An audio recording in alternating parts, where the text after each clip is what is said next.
สบายดีธรรมสมเนาะพี่น้องอันใช่ได้ไอไปซักเข้า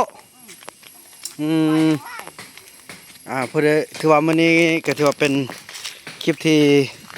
ไอเฟื่องเขาจะได้พาอันนั้นไปซักเข้าเนาะไปซักเข้าแล้วก็ไปใส่เนี่ยเขากำบอกเขาเนี่ยพากันไปในนี้เมื่อไหร่กันแล้วบอกไปทำกันเมื่อไหร่กันแล้วบอกเขาหวานเนาะไปอันนั้นมื้อเช้าค่อยว่ากันเขาไปแล้วมันอันนั้นฝนตกนี่ครับนั่นแหละพอดีมันเล่นซะไปเขาไปกันบุญรอดบ่ยุ่นมาอันอีพ่อเนี่ยมาอยู่พ่อมาเห็นไหมน้องอย่า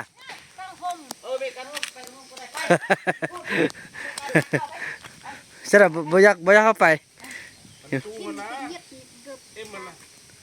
บ่กันฝนกันอันนั้นน้องบ่เข้าไปก็ได้เพิ่นบ่เข้าไปแล้วบัดนั้นเรามาเปิดฟังพี่เอาเนาะไอ้เปิดฟังอยู่เฮือนไอ้ว่าหุ่นลูก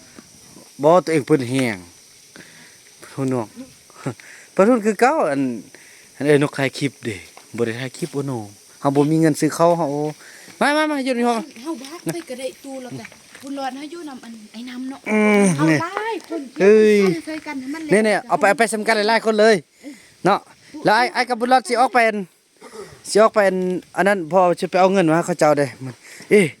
หรือว่าซื้อเนี่ยมาซุ่มกันเอาดีกว่าบ่ไปซื้อเกือบที่มันเกือบอันนี้เกือบเดี๋ยวเอาเกือบแบบนี้นึงไปก็ยากบ่คุมต้นเลยมันยังบ่ตูน่ะเอาไว้เลยตูนี่เอาไว้เลยบ่ม่วนซ้ํเด้อหรอกเน้นบ่ฝนสิตกระยะมันสินั่นเนาะบรรยากาศดีไปเลยกูอันน้องคันไอ้ซื้อนี่มันสิพอดีน้องบ่นี่น่ะเบิ่งหยังนี่เราลองเบิ่งดูน้องนกเบิ่งดูน้อง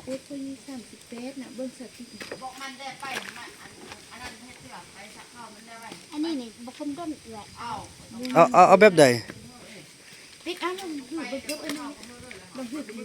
อันนี้มันบ่นี่น่ะบ่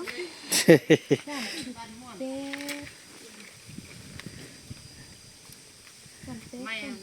มื้อเช้าเฮ็ดทำไมเอา35เนาะ35เอาสีหยังเนาะเอาสีดำแบบนี้เนาะสีบัดเด้อ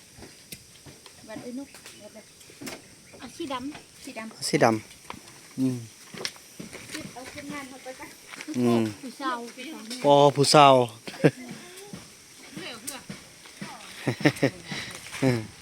ไอ้บุญรอดอยู่ในพอน้ำเนาะเขาจะเป็นผู้จักหรือเขาจะเป็นผู้ซื้อไปคุณมื้อแรกเอาเงิน5ก็เฮาไอ้ว่าจะเอาเงิน5อยู่เด้ไปตัวก็ได้เงินไปเที่ยวสาวน่ะน่ายิ้มแล้วน่ะเนี่ยสั่งว่าเด้ปอมรึมเลยรึมเลยไปไอ้คุณมื้อแรกเอาเงินให้ไปช่วยกันเราเวียกไอ้น้ำให้บ่เฮ็ดเทื่อมื้ออื่นก็จึงเฮ็ดพอมื้อนี้เฮาใส่เข้าอันช่วยอันพอให้มันสำเร็จก่อนนำพาด้วยไอ้เฟืองเนาะเดี๋ยวกันแล้วไอ้ส่งได้พิสันละไอ้ส่งไปโอ้ยหลายคนบ่เดียวกันแล้วเลยเนาะแล้วมื้อแรกเราเบิ่งพากันเก็บผักเก็บหยังมากินเด้อไปไอ้ส่งแก้มไอ้นู่นเด้ไอ้นู่นมื้อแรกเอาเงิน5ก็ไปไอ้นู่นเอ้ยไอ้นู่นไปซะปลุกดูไอ้นู่นได้ยินแล้วได้ไอ้นู่นบ่ได้เบิ่งไอ้นู่นนี่นะเนาะพูนไปแล้วพูน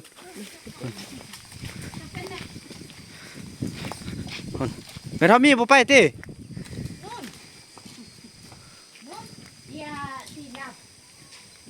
ไอ้นู่นไปเฮ็ดเวียกไปไอ้นู่นไปช่วยกันบ่เดียวกันแล้วล่ะไป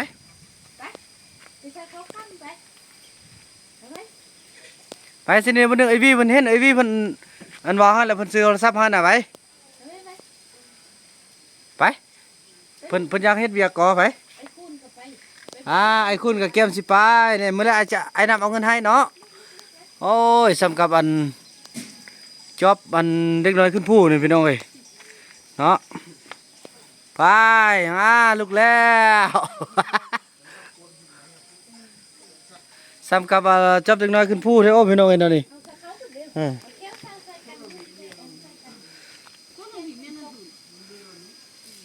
ไปพี่น้องเอ้ยเนาะนี่ในสุดโน่นไปแล้วไอ้ครูไอ้นู่นเมื่อไรเอาเงินให้เมื่อไรเอาเงินให้ได้บ่แม่นบนเฮ็ดละลาเด้เนาะไอ้บุญรอดเนาะเห็นบ่พอเข้ามาสู้ๆเด้อเนาะสู้ๆเด้อเออ ซักแบตไว้ไปซักน้ำเอลี่แม่ซักนี่ก็ได้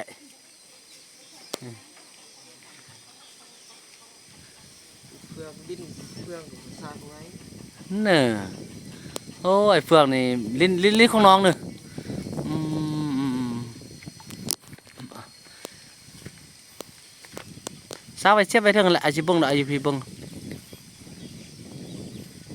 ไอ้คุณฟ้าเบิ่งเอาโทษแม่ทามีไปแล้วเพิ่นไปใส่ข้าวนำกันโอ้หั่นนะโอ้พี่น้อยคน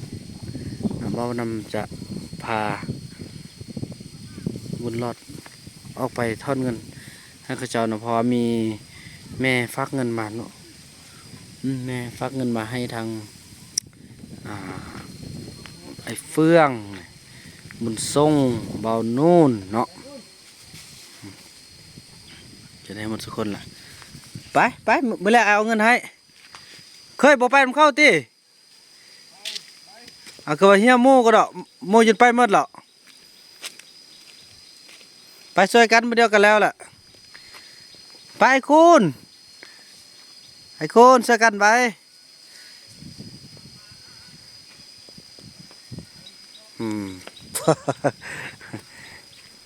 บอกไหมสู้ๆเด้อพ่อไหมอ้าวคำน้อยอันนั้นบ่คำน้อยไปเซิร์คอนมาเข้าบ่ไปเซิร์คอนมาเข้าบ่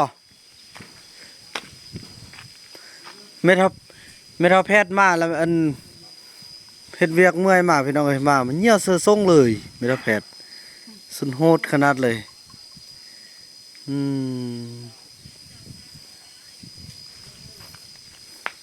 เมทัลมีก็ไปพุ่นละเนาะสาวติ๊กก็โอ้ดูมันขนาดพี่น้องมีข้าวดีพี่น้องเนาะถ้าว่าสาวติ๊กนี่อารมณ์กับสาวนกเนาะว่าอยากให้ไอ้กี่แก้วเนาะพอให้เฮาได้วางแผนล่มกันแล้วอยากอันเจาะบัดนึงแล้วว่าอยากเอาบุญรอดนี่ไปยืนไอ้กี่แก้วแล้ววันนี้มื้อนี้พี่น้องสาวติ๊กคนล่มกับสาวนกว่าอยากให้ไอ้กี่แก้วมาเอาแล้วพอเพิ่นอันอยากได้ผัวในเมื่อว่าได้ผัวแล้วคันว่ามีลูกสวัสกีดเจ๊บ่ได้สันเพิ่นว่าไปยืนน้ำลูกกี่แก้วได้ลูกเด้อไปเข้าเฮียนเด้อซ้ำนี้ให้ได้โอ้พี่น้องดีใจได้ที่ว่าได้ยินข่าวตัวดีไล่แล้วเนาะตัวสุดยอดเลยเอาสู้ๆเด้อน้องเด้อไอ้สิไปเอาเงินมาให้เด้อพอมีแม่คนสวรรค์เพิ่นส่งเงินมาให้คนละ100,000กีบเด้อเฮ็ดเวียกมามื้อแลเอาเงินให้เฮ็ดมื้อเดียวกันแล้วบ่แต่ว่าไอ้นี่โอ้โหส่งเลยเบิ่งเสื้อนี่มันเสื้อเนี่ยว่าฮีททางหลัง ไอ้นู่นเอ้ยพี่น้องดีใจเนาะถ้าว่าได้บุญรอดไปเข้าเฮียนำไอ้ขี้แก้วนี่ก็ถือว่านั่นดีเลยเนาะเนี่ยเคยในต่างซาพี่น้องบ่แม่นว่าวเนาะคนทำมูจนไปเมื่อแล้วยังขึ้นลงเข้าจนไปฮอดโอ้พี่น้อง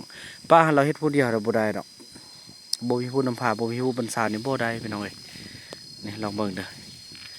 ยังเฮ็ดยังนะใส่เกิบนี่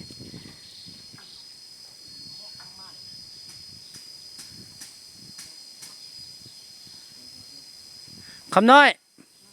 ไปบ่ไปเฮ็ดเวียนเข้าเนอะบ่สั่งปลุกโอ้ยไอ้ส่งบ่ได้เงินได้บ่ได้เฮ็ดเวียกน่ะ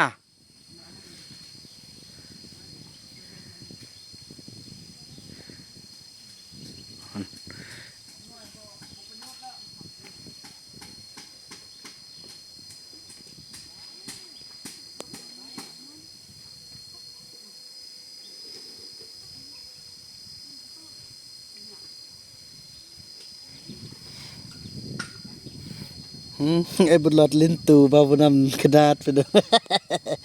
ลิ้นตู่ยอดเนี่ยลืงเนี่ยนะพี่น้องเด็กน้อยเนาะเอาไอ้ส่งไปซะไอ้ส่ง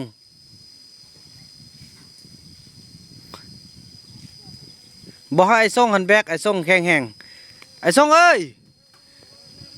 ไอ้ส่งไปมื้อแรงบ่ได้เงินได้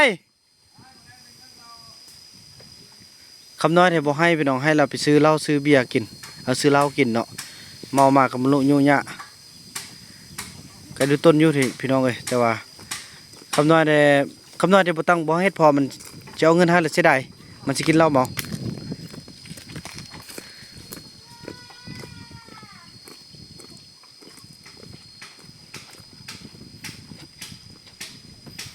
คือย่างฟอนเนี่ยโอ้ต้นสัตว์เราก็ได้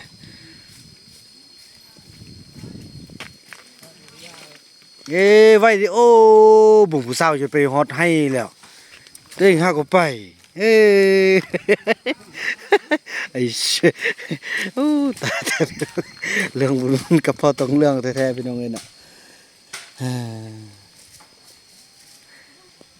ถือว่าแนวนั้นแหละพี่น้องเนาะถือว่าคลิปนี้บ่าวน่าจะขออนุญาตจบคลิปกันซ้ำนี้ก่อนจะพาลูกชายบุญรอดออกไปซื้อขนมเนาะลูกเนาะซื้อขนมอยู่นอกเนาะขี่รถออกไปเนาะโดยเอาไหมโดยก็เป็นแล้วพี่น้อยเนาะตอนหัวงอกมันคลิปนี้บ่าวนำขออนุญาตจบคลิปกันซ้ำนี้ก่อนแล้วพบกันใหม่ในคลิปต่อไปเนาะคลิปนี้บ่าวนำขอกล่าวคำว่าสบายดี